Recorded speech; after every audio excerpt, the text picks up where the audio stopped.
स्वागत है आपका हमारा यूट्यूब चैनल पर। अगर आप हमारे चैनल को सब्सक्राइब नहीं किए हैं तो हमारे चैनल को सब्सक्राइब करें, बेल आइकन घंटी को प्रेस करें ताकि सबसे पहले नोटिफिकेशन आपको मिल सके। और आज हम पढ़ेंगे JCRT math class 7 question number 6 से आज हम लोग स्टार्ट करेंगे। ठीक है, अब हम लोग देखते हैं यहाँ पर क्वेश्चन नंबर 6 क्या है। निम्नलिखित संख्या रेखा पर पूर्णांकों के साथ कुछ बिंदु अंकित किए गए हैं। देखिए यहाँ पर कुछ बिंदु अंकित किए गए हैं, जो कि बिंदु से हमें पता चल रहा है कि ये कोई ही संख्या रेखा है। जो संख्या रेखा में कुछ बिंदु अंकित किया गया उसको हमको जानना है, समझना है कि क्या है वो आखिर। तो हम लोग यहाँ पर देखते हैं क्वेश्चन नंबर 1 दिया हुआ है। उपयुक्त संख्या रेखा पर पूर्णांकों के अलावे कुछ बिंदु को अंकित किया गया है। प्रत्येक बिंदु के लिए उचित संख्या पूर्णांक लिखिए। उचित संख्या और पूर्णांक लिखना है। तो हम लोग देखते हैं यहाँ पर कि ये क्या क्या दिया हुआ है। यहाँ पर देखिए बिंदु दिया हुआ है, ये 12 और 14 के बीच में, -12 और -14 के बीच में दिया हुआ है बिंदु एक ठो। तो यानी कि यहाँ पर क्या होगा, -13 होगा, -13 होगा यहाँ पर, क्योंकि ये जो बिंदु दिया हुआ है, संख्या रेखा जो दिया हुआ है उसके विषय में हम लोग लिख रहे हैं -13। फिर यहाँ पर -12 और -10 के बीच में कौन सी संख्या होगी, यानी कि -11। फिर यहाँ पर दिया हुआ है अगला बिंदु -8, और यहाँ पर अगर संख्या अगर एक ठो किताब में दिया हुआ होता तो क्या होता, 6 -6 होता। तो 6 और यहाँ पर -8 के बीच में क्या हो जाएगा, -7, और फिर -5 हम यहाँ पर लिखेंगे -5। -5 के बाद ये वाला संख्या सीधा सीधी है -2। ठीक है, अब इसको लिखते हैं, प्लस में है ये 4,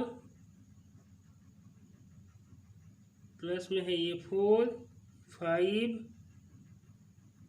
नहीं 7, 6 और 8 के बीच में है 7, 8 और 10 के बीच में है 9, फिर 10 और 12 के बीच में है 11। ठीक है, यहाँ पर हम लोग को मिल गया कि संख्या रेखा पर जो जो बिंदु दिया हुआ है उसका हमको संख्या मिल चुका है। ठीक है, ये हमारा हल हुआ। अब क्वेश्चन नंबर यहाँ पर 6 का बी, अंकित बिंदुओं का पूर्णांक संख्याओं को आरोही क्रम में लिखिए। इसको आरोही क्रम में लिखना है। ठीक है, तो आरोही क्रम हम इसको क्या कैसे लिखेंगे, आरोही क्रम में हम इसको सजाएंगे कि बढ़ता हुआ क्रम, यानी कि -13, -13 के बाद बढ़ रहा है -11, फिर -7, -2, फिर 4, फिर 7, फिर 9, फिर 11। ये भी एक प्रकार का आरोही क्रम में ही था। अब इसको भी देख लिए हम लोग। अब 6 का बी, 6 का बी में दिया हुआ है, अंकित बिंदु का पूर्णांक संख्या लिखकर अवरोही क्रम में लिखिए। अवरोही क्रम में फिर जाके इसको लिखेंगे, यानी घटता हुआ क्रम। हम लोग जानते हैं कि यहाँ पर घटता हुआ क्रम कैसे लिखेंगे, तो इसी को उलट देंगे तो घटता हुआ क्रम 11, 9, 7, 4, -2, -7, -11, फिर -13, हल हमारा हो गया। अब क्वेश्चन नंबर 7, क्वेश्चन नंबर में 7 में दिया हुआ है पूर्णांकों 8, -5, 3, 0, -7, -4 को आरोही क्रम में व्यवस्थित कीजिए। अपने उत्तर की जांच करने के लिए इन्हें एक संख्या रेखा पर अंकित कीजिए। ठीक है, अपना उत्तर का जांच करने के लिए एक संख्या रेखा हमें बनाना है, जो संख्या रेखा हमने पहले से सेटअप किया हुआ है। देखिए यहाँ पर क्या है कि जो संख्या रेखा है, अपने उत्तर को जो यहाँ पर हमारा क्वेश्चन दिया हुआ है उसको हमको संख्या रेखा में दर्शाना है। तो हम यहाँ पर देखते हैं कि ये क्या है। पहले दिया है हमारा 8 को हम लोग यहाँ पर पहले घेरा लगा कर दिखा देंगे। ठीक है, अब -5 को हम लोग घेरा लगाएंगे। चलिए इसको घेरा करके तो दर्शा देते हैं। अब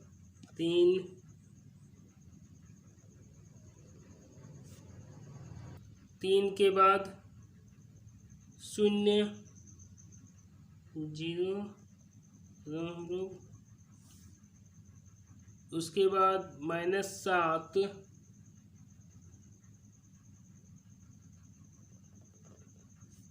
उसके बाद -4,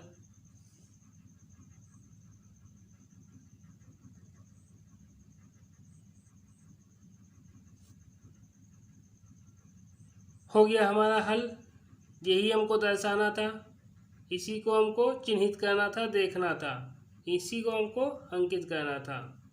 ये वाला हमारा जहाँ जहाँ पर जैसे 8 दिया हुआ है, -5 दिया हुआ, 3 दिया, 0 दिया, -7, -4, सबको हम चिन्हित कर चुके हैं, सभी को संख्या रेखा में घेर चुके हैं। ठीक है, अब अगला प्रश्न क्वेश्चन नंबर 8 हम लोग देखते हैं। किसी प्रश्नोत्तरी में सही उत्तर के लिए धनात्मक अंक दिए जाते हैं और गलत उत्तर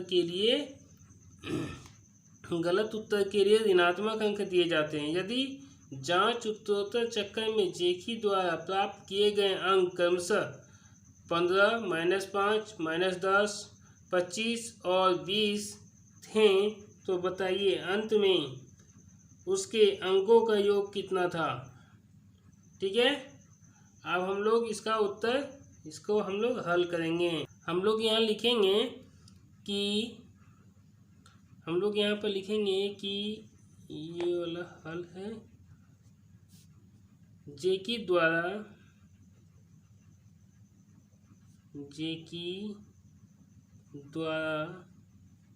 सही प्राप्त अंक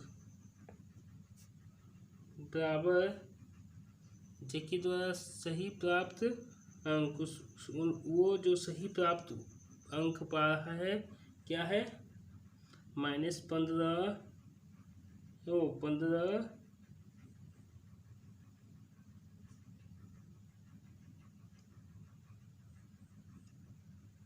25, 15 प्लस 25 प्लस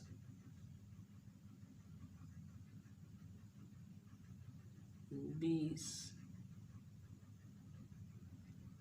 15, 25, 20, ये कुल मिलाकर के हो गया 15, 25 और 20, 20, 40, 45, 50, ये 60 अंक जेकी ने प्राप्त किया। जेकी द्वारा सही प्राप्त अंक 60। अब जेकी द्वारा गलत अंक के लिए प्राप्त अंक कितना होगा इसका, तो हम यहाँ पर लिखेंगे जेकी द्वारा गलत प्राप्त अंक बराबर ये लिख सकते हैं, इसको लिख सकते हैं -5 और -10 बराबर -25 और 15, सॉरी -15।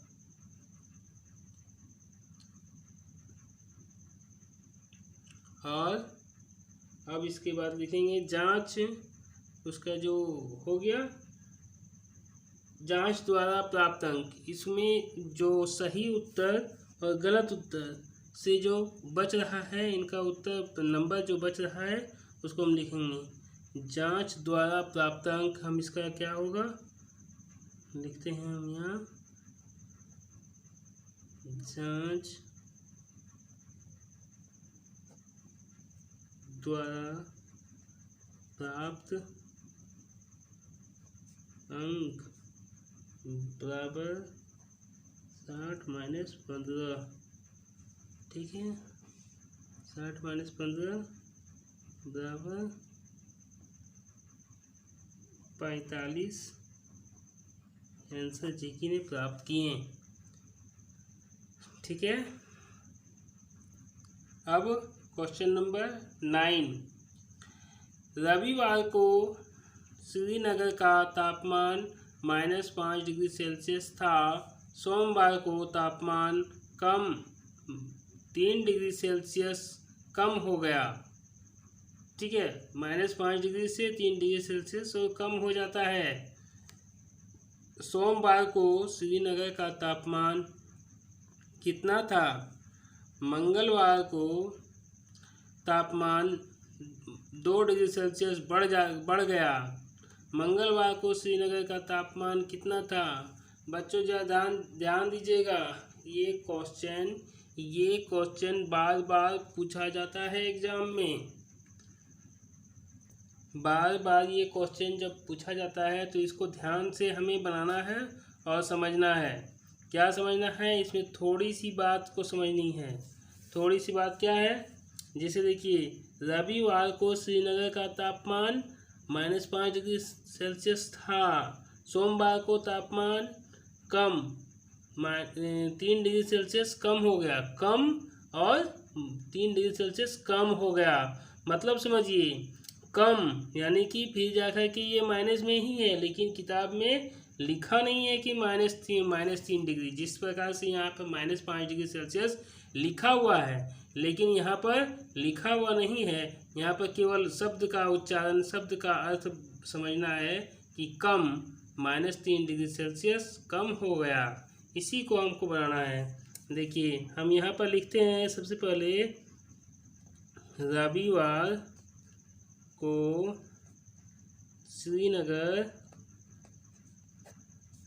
श्रीनगर का तापमान बराबर -5 डिग्री सेल्सियस, और फिर सोमवार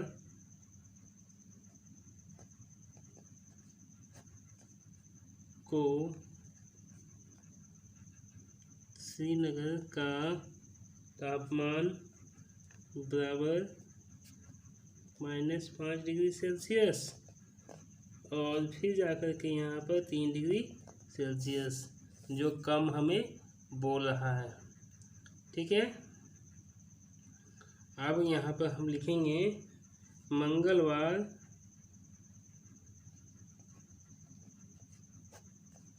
को श्रीनगर का तापमान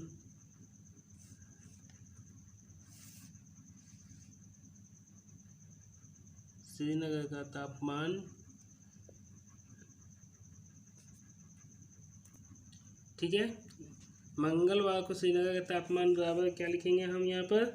देखिए, यहाँ पर जैसे कि दिया हुआ है, क्या लिखे हुआ? रविवार को तापमान -5 डिग्री सेल्सियस था और सोमवार को 3 डिग्री फिर कया करके कम हो गया, यानी कि यहाँ पर हम इसको लिखेंगे बराबर माइनस में 8 डिग्री सेल्सियस ये वाला हो रहा है। ठीक है, अब हम देखेंगे कि यहाँ पर -8 डिग्री सेल्सियस, -8 डिग्री सेल्सियस और +2 डिग्री सेल्सियस बराबर, इसको हम यहाँ पर लिखेंगे -8 डिग्री सेल्सियस में 2 डिग्री सेल्सियस अगर प्लस हो जाएगा तो यहाँ पर -6 डिग्री सेल्सियस हमारा आंसर। Okay, question number 10।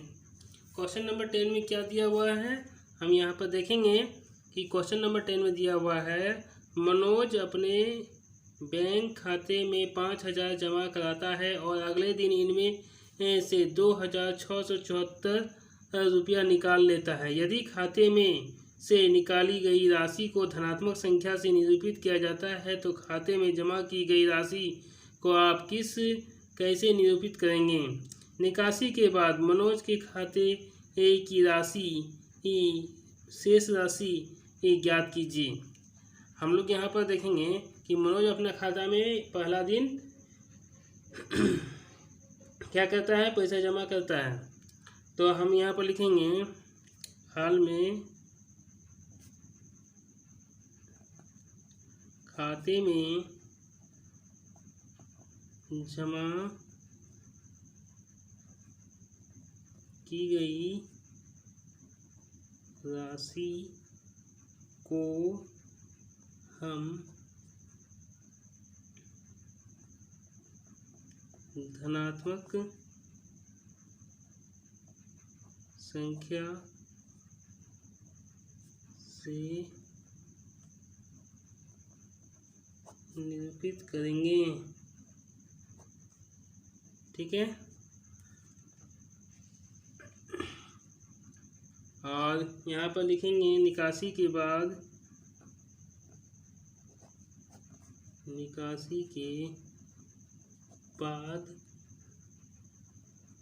शेष राशि कितना बच रहा है, शेष राशि हमारा बच रहा है, जिससे कि यहाँ पर पहला दिन जमा किया है 5,000 रुपया और दूसरा दिन वो निकाल ले रहा है कितना, 2,674 रुपया। ठीक है, तो अब मनोज के खाते में कितना शेष राशि जमा हो जा रहा है। हम इधर थोड़ा सा इसको 2,674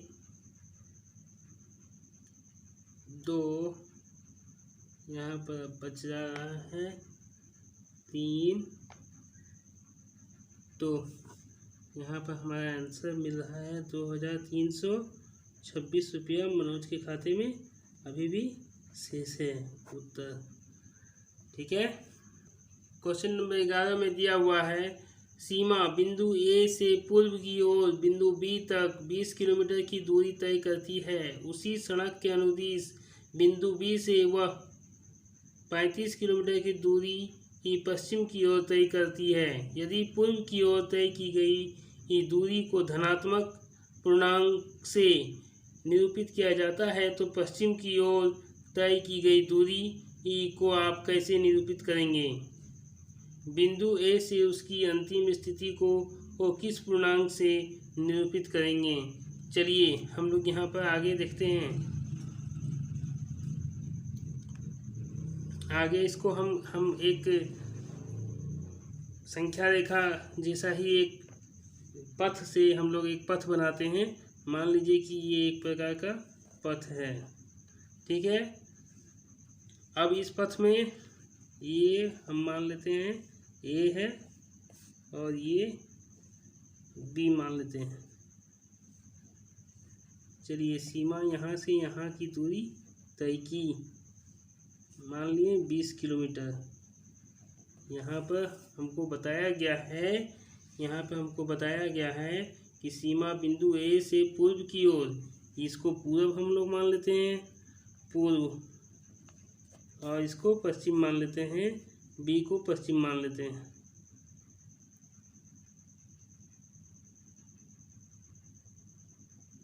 ठीक है, इसको पूरब मान लेते हैं बी को और इसको पश्चिम मान लेते हैं। सीमा क्या की कि बिंदु ए से बिंदु बी तक 20 किलोमीटर की दूरी तय की। अब और इसके बाद फिर जाकर के यहाँ से बिंदु बी से ये फिर जाकर के यहाँ से 35 किलोमीटर की दूरी तय करती है।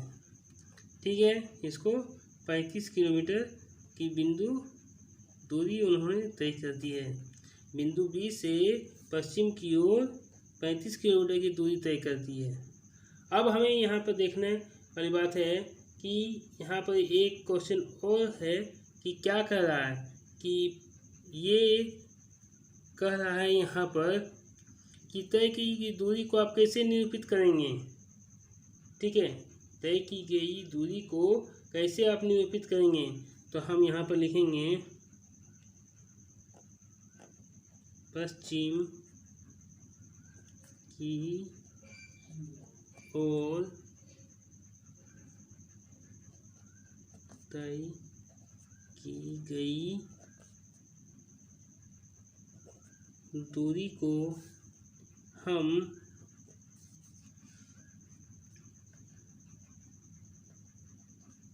ऋणात्मक संख्या से निरूपित करेंगे। अब यहाँ पर हम लोग देखेंगे कि एक क्वेश्चन और भी है कि अंतिम स्थिति ए से उसकी अंतिम स्थिति को किस पूर्णांक से आप निरूपित करेंगे। हम यहाँ पर लिखेंगे फिर जाकर के हम लोग लिख रहे हैं फिर बिंदु ए से उसकी अंतिम स्थिति क्या होगी। तो हम यहाँ पर लिखेंगे 20 किलोमीटर उन्होंने तय के सीमा जो है वो 20 किलोमीटर की दूरी तय कर थी और वहाँ से फिर जा कर के उसको 35 किलोमीटर जो वो तय कर रही है उसको हम किस संख्या से लिखेंगे। तो हम उसको ऋणात्मक संख्या 35 लिखेंगे। ठीक है, अब 35 को हम यहाँ पर हम देखेंगे कि अंतिम कैसे निरूपित किया, कितना अधिक दूरी को तय करने के बाद वो उन्होंने पूर्णांक की स्थिति में किस प्रकार से हम लिखेंगे उसको बता रहे हैं कि 20 प्लस और यहाँ पर -35। तो माइनस वाला को हम ऊपर में रख करके इसको घटा करके देख सकते हैं ऊपर नीचे करके। तो यहाँ पर देखते हैं, आप 7 क्लास के विद्यार्थी हैं तो उतना समझाना अधिक आवश्यकता नहीं है। चलिए यहाँ पर -15 होगा, -35 में 20 जाएगा तो -15, ये हमारा आंसर। ठीक है, अगर आप हमारे चैनल को सब्सक्राइब नहीं किए हैं तो हमारे चैनल को सब्सक्राइब करें